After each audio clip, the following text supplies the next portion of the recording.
পৌষে প্রথম পক্ষ পেরোতে না পেরোতে শীতে কাঁপছে গোটা দেশ। বিশেষ করে দেশের দক্ষিণ পশ্চিম অঞ্চলে জনজীবন রীতিমতোই কাহিল হয়ে পড়েছে। তাপমাত্রার পারদ নেমেছে প্রায় 9 ডিগ্রিতে। বইছে শৈত্যপ্রবাহ। উত্তরের হিমেল হাওয়া কনকনে ঠান্ডায় শীত অনুভূত হচ্ছে। হাড় কাঁপানো শীতে জবুথবু হয়েছে মানুষ ও প্রাণীগুলো।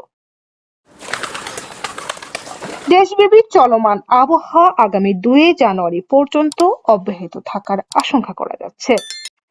তবে কানাডার সাসকাচুয়ান বিশ্ববিদ্যালয়ের আবহাওয়া ও জলবায়ু গবেষক মোস্তফা কামাল সোমবার নিজের ফেসবুক ভেরিফাইড পোস্টে তিনি জানান, সোমবার রংপুর, রাজশাহী, খুলনা বিভাগের একাধিক জেলার উপর দিয়ে মৃদু শৈত্যপ্রবাহ অতিক্রম করার সম্ভাবনা রয়েছে।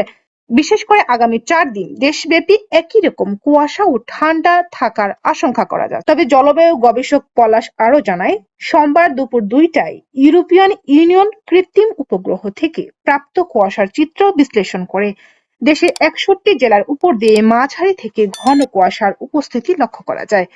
শুধু চট্টগ্রাম বিভাগেই নয়, দক্ষিণ চট্টগ্রাম, কক্সবাজার ও পার্বত্য চট্টগ্রামের 3টি জেলা উপজেলার উপর দিয়ে হালকা থেকে মাঝারি ধরনের কুয়াশার উপস্থিতি লক্ষ্য করা গিয়েছে।